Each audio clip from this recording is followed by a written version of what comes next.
হনুমান জয়ন্তীর দিন আমার বরের অফিসে ছিল খাওয়া দাওয়া, অর্থাৎ খাওয়া দাওয়াটা ছিল পুজো উপলক্ষে। খুব সুন্দর করে সাজিয়েছিল জায়গাটা। আমি সব কিছু ভিডিও করেছি তোমাদের দেখানোর জন্য। একটা বিশাল বড় ঝিলের উপর দিয়ে একটা বাঁধের মতন করা আছে, সেই জায়গা দিয়ে আমরা হেঁটে চলেছি। আর ওই দেখো ওইদিকে মন্দিরটা, প্রত্যেকটা গাছকেই অদ্ভুত সুন্দরভাবে সাজানো হয়েছিল। ছেলে আর বাবা আগে হেঁটে চলেছে। দেখো এখানকার গাছগুলোকে দেখো, কত সুন্দর করে লাইটিং করা হয়েছে। খুব সুন্দর লাগছিল দেখতে। আমরা প্রায় মন্দিরের সামনেই এসে পড়েছি। মন্দিরটাকেও অদ্ভুত সুন্দরভাবে সাজানো হয়েছে।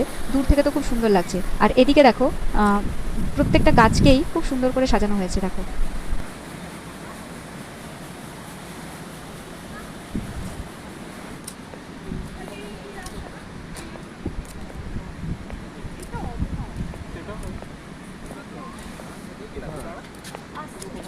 দেখো আস্তে আস্তে মন্দিরের সামনে এগিয়ে আসছি আমরা।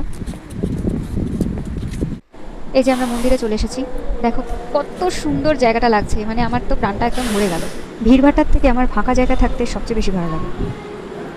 বিশাল বড় মন্দিরটা। আর সেদিন ভীষণ হাওয়া দিচ্ছিল। ওদের অফিসে যেতে গেলে গঙ্গার উপর দিয়ে লঞ্চে করে যেতে হয়। আর সেদিন লঞ্চে যাওয়ার ফিলিংসটা সত্যি অদ্ভুত ছিল। সেদিন যেমন হাওয়া তেমন গঙ্গাটা উথাল পাথাল করছে। লঞ্চটাও তখন বেজায় নড়ছিল, বুঝেছো? ভয় হয়তো একটু একটু করছিল, কিন্তু বেশ লাগছিল। তো সব বেড়ানোর শেষ পর্বে খাওয়া দাওয়া তো থাকেই, তাই না? অনেকেই আমাকে বলে আমি নাকি প্রচুর খাই প্রচুর খাই। আমি যা যা ভিডিও দিই তার বেশিরভাগ ভিডিওতেই নাকি অনেক অনেক খাবার থাকে।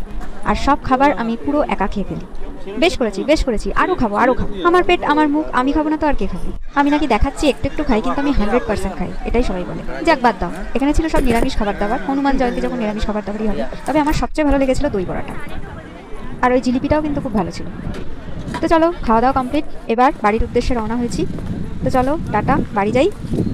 দেখা হবে আবার পরবর্তী ভিডিওতে, ততক্ষণের জন্য টাটা।